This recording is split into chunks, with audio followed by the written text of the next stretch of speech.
bienvenue à toi sur mon podcast Au cœur de mon être, le podcast bien-être rempli d'amour, de bienveillance et de compréhension, qui, je l'espère, t'aidera à mieux te comprendre, trouver la paix intérieure et à te sentir en harmonie avec le monde qui t'entoure. Aujourd'hui, nous allons explorer un sujet essentiel, trouver le juste milieu. Alors, c'est quoi le juste milieu? C'est une approche de la vie qui valorise la modération et l'équilibre. Il s'agit de trouver une voie équilibrée qui permet d'éviter les excès ou les insuffisances et mener une vie harmonieuse et satisfaisante. Donc, le juste milieu signifie trouver un équilibre qui sera juste pour nous et qui nous permettra de faire des choses que nous aimons, que nous apprécions, en évitant les extrêmes et en adoptant une approche équilibrée. J'aime beaucoup utiliser les métaphores et les symboles. Donc, si tu connais le symbole du yin et du yang, le Taijitu, c'est un cercle divisé en deux parties égales par une ligne en forme de S. Une moitié noire, yin, et une moitié blanche, yang. Chaque moitié contient un petit cercle de couleurs opposées, montrant que chaque force contient en elle l'essence de l'autre. Son origine vient de la philosophie chinoise ancienne, notamment du taoïsme. Il symbolise deux forces fondamentales qui sont opposées mais complémentaires. Ils sont interdépendants, donc l'un ne peut pas exister sans l'autre.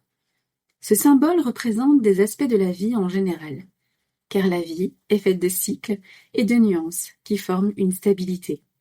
Par exemple, le jour et la nuit.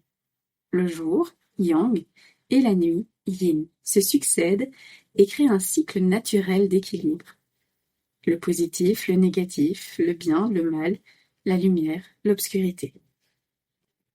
Le yin et le yang symbolisent l'équilibre et l'harmonie des forces opposées dans la nature et dans notre vie. Comprendre et appliquer ce concept peut nous aider à trouver l'équilibre et le bien-être en harmonisant les aspects différents et complémentaires de notre existence. Nous pouvons, par exemple, travailler et nous divertir, être une personne sérieuse et parfois immature. À partir du moment où l'équilibre est respecté consciemment, nous ne risquons pas de tomber dans des schémas de comportement extrêmes ou destructeurs. Respecter cet équilibre de manière consciente nous permet de vivre une vie plus harmonieuse et satisfaisante. Par exemple, accepter que la vie est faite de hauts et de bas permet de mieux gérer nos émotions. Cela nous permet d'être plus forts face aux défis et de trouver des solutions pour avancer. Adopter une alimentation équilibrée et surtout sans frustration, qui combine des choix alimentaires sains avec des moments de plaisir, aide à maintenir une bonne santé physique et mentale. Travailler est important, mais il est également crucial de se détendre et de s'amuser pour notre bien-être personnel. Regarder des séries, des films, jouer aux jeux vidéo, boire un coup, ce sont toutes des distractions très agréables et ça détend, mais bien sûr, sans en devenir dépendant. Et des exemples, je pourrais vous en énumérer des tas.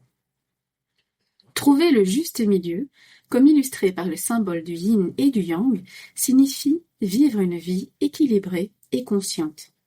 Cela implique de reconnaître et d'apprécier les différences et les complémentarités dans chaque aspect de la vie.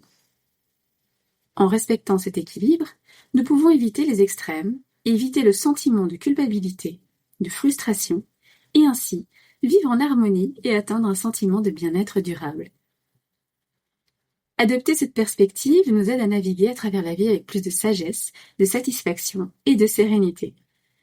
Prenons conscience que nous avons le droit de ne pas toujours être dans le sérieux, dans la gravité, que la légèreté de la vie, c'est tellement agréable, et que pour ne pas tomber, il est indispensable de s'autoriser ces moments plus souples, et ainsi être plus en phase avec soi-même et le monde qui nous entoure.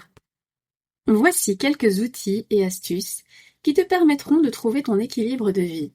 Bien entendu, tu peux les adapter en fonction de toi, de ta vie personnelle, de tes besoins et des événements qui nécessitent ces outils. Premièrement, évalue tes besoins et tes priorités. Pose-toi les bonnes questions. Qu'est-ce qui est prioritaire? En ai-je vraiment besoin? Prends le temps de réfléchir à ce qui est vraiment important pour toi et ce dont tu as réellement besoin. Cela t'aidera à concentrer ton énergie sur ce qui compte le plus et à éliminer les distractions inutiles. Deuxième point, fixe-toi des limites saines. Définis des limites claires pour toi. Autorise-toi à faire certaines choses sans frustration et demande-toi Est-ce une envie saine ou une envie de frustration? En te fixant des limites saines, tu éviteras de se sentir dépassé et tu pourras mieux gérer tes envies et tes besoins de manière équilibrée. Troisième point, organise ton temps. Planifie ton temps en y intégrant de la joie et des moments de détente. Il est important de ne pas s'imposer constamment des contraintes, mais de voir la planification comme un outil important et indispensable pour mieux s'autogérer. D'ailleurs, du contenu pour approfondir le sujet est en préparation. En attendant, voici quelques conseils supplémentaires. Utilise un agenda pour répartir ton temps entre le travail, les loisirs et le repos. Intègre des activités qui te plaisent et qui te détendent dans ton emploi du temps. Fais des pauses régulières pour te ressourcer. Prends le temps de pratiquer des activités qui te passionnent. Trouver son équilibre de vie est un processus continu qui nécessite une évaluation et un ajustement régulier de ses besoins et priorités. Mettre en place des limites saines et organiser notre temps en incluant des moments de plaisir et de détente favorisera notre bien-être et nous aidera à vivre une vie plus équilibrée et épanouissante. J'espère que tu trouveras dans ces outils ce dont tu as besoin pour améliorer ton équilibre de vie et vivre de manière plus épanouie. Voilà, cet épisode touche à sa fin. Merci de m'avoir écouté. J'espère que ce podcast t'a plu et t'a offert des pistes pour harmoniser les différentes sphères de ta vie. N'hésite pas à t'abonner pour ne manquer aucun épisode et laisse un commentaire pour partager tes impressions et tes expériences. N'oublie pas que trouver son équilibre est un voyage continu et que chaque petit pas compte. Merci encore pour son écoute et à très bientôt pour un nouveau podcast inspirant. Prends soin de toi.